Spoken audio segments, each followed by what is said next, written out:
Well, that was a surprise. New York Giants were at a homestand after a rookie quarterback off a 2-1 start coming out of week 5, a sad upset loss after their big win against a huge dominant win against the Washington Redskins, and they face off against the 2-2 now 3-2 Minnesota Vikings. That was going on was like was their passing offense gonna do a wreck with most of like the Giants defense and most of their team getting completely injured. And Jabril Peppers, I thought, was one of the better defenders on the team. I thought this was a pretty average game. Like, we know that the Vikings were gonna pick up the victory here. They were the better team overall. They were a better passing team. I felt that the Giants' defense is young but inexperienced, and they're not that physical than what we saw a few years ago. But it was pretty good. Daniel Jones had some pretty good targets, did some decent targets. But here's the thing: it never succeeded up to points. They only got a field goal and a touchdown, but the touchdown came later, early in the second half, off an early drive, and they only hit one field goal. While Dan Bailey somehow thought maybe those field goal kicks weren't that good. Maybe I should go 3-3 to beat up the Giants and blow off their confidence while Daniel Jones threw an upset huge interception and at least us trying to attempt a scoring drive that was picked up by Anthony Barr. So, yeah, that was depressing if you were a Giants fan. Kirk Cousins was 22 of, I think, 27. Yeah, he went 30. He went to 22 and 27 with 306 yards, giving up 2 touchdown passes, one over to Adam Thielen for a deep one, and another one for Adam Thielen off a huge edge route from the outside for an easy one. One came off an in route, the other one came from the outside. Adam Thielen had a great game, and he's obviously been one of the best receivers in the league. The white people connection continues to stand. I'm not saying white power because fuck. Other than that, it was a tremendous game. Stephon Diggs got a few penalty flags when he obviously got certain completions. Alexander Madison showed up, but later in the second half. But still, the leading receiver was Adam Thielen. I felt like he had a tremendous game. He knew how to catch, and he broke through a lot of defenders from the Giants. Even though I felt like they played their part well, trying to get at least some tackles from the outside, but they couldn't beat it. Antoine Bethea could barely even touch anybody. I felt like David Mayo and Jabril Peppers, they were good in short stints, but Jabril Peppers wasn't anywhere later in the second half. Uh, it was tough. Even Golden Tate wasn't that efficient in most of the game, and he was targeted like fucking 6 times and only made 3 of his catches. Not the best I've seen of Golden Tate. That only had 13 yards in the game, and only Joe Hillman and fucking Darius Slayton got a touch and got some good receptions. And Darius Slayton was the only person to score. A guy that looks like a third string on the receiving corps scored, other than Sterling Shepard, that only got like 5 catches.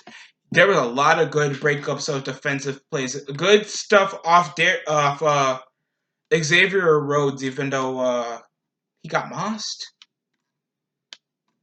Anthony Barr played his ass well and got the game-winning pick.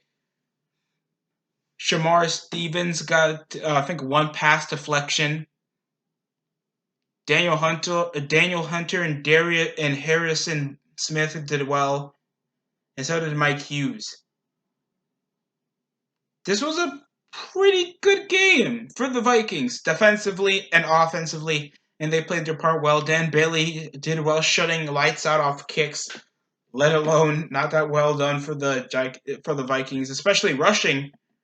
Well done off Dalvin Cook, 132 off 21 carries and averaged at least 6.3. Doubled his carries.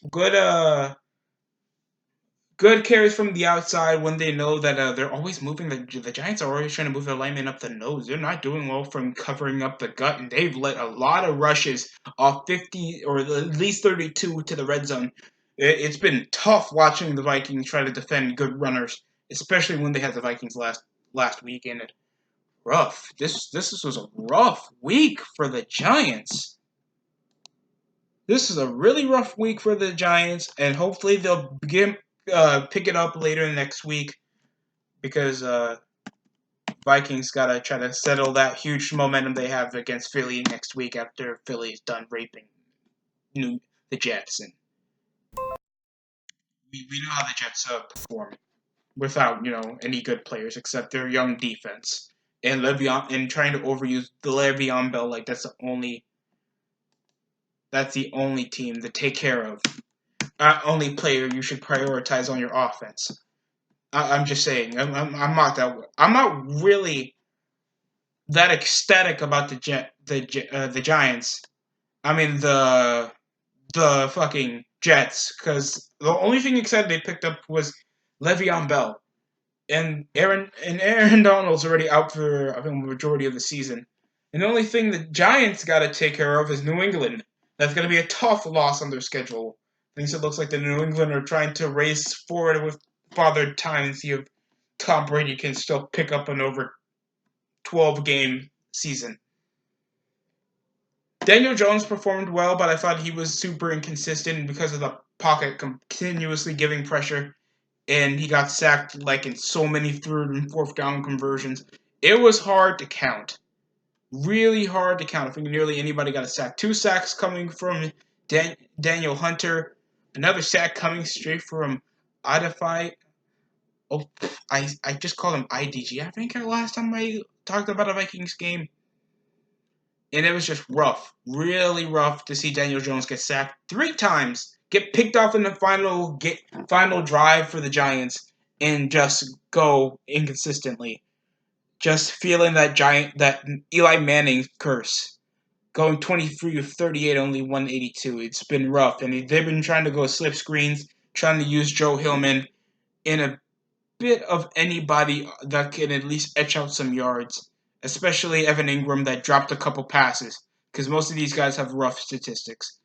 Oh my God, Golden Tate was rough this night. Evan Ingram, he dropped a couple footballs down the red zone. It was because of the well done defense coming out of the Vikings, so we can't blame the Giants that well. They have a young core on the receiving end, except for experienced receiver Golden Tate, but he went 3 of 6 in catch and grabs. Evan Ingram went 6 of 11. Not the best we've seen of Evan Ingram. He got targeted only 11 times and only caught 6. Sterling Shepard was rough too. Nobody in the team even went over 100. So that's rough to see. The team performed not that well. I thought that Jabril Peppers had a well done game. Antoine Bethea did his thing, stopping up that backfield, even though it wasn't doing much. Janoris Jenkins continues to annoy me how he's one of the better corners on the team, but he continues to get mossed or he can't keep up with some of the younger halfbacks. And Jesus Christ, nobody on this Giants team, nobody gets a well done play on defense at all. So at least there was R.J. Meltush that only got 1 tackle for a loss from the backfield to stop Cousins. There was a lot of guys that got at least something. Olsen Pierre or fucking Dexter Lawrence or Grant Haley, and they were only stops off the backfield, even though they didn't count for much. And they still got 2 touchdowns coming from Adam Thielen. That's been the best receiver for the last 2 seasons. So keep it up. Giants will face off against the Patriots. Vikings will have the Eagles, and hopefully both these teams perform better than they did this week, even though the Vikings had the longer end of the stick in the situation. Thanks for watching. Hopefully you liked my review and a bit of a recap, because I'm not angry. You know why? Because I have faith in the Giants. I have faith. I feel like Daniel Jones is not that bad as I thought when I saw him in the draft. I think he's a well-done decision maker. He has a good NFL arm, and he's one of the better offensive players we have on the team, other than the Vikings defense, showing why the Vikings defense and why you shouldn't fuck with them. Oh boy, they got the Patriots next week. It's gonna be rough. Thank you for watching the video. Hopefully you liked my take on this game, and thanks for watching.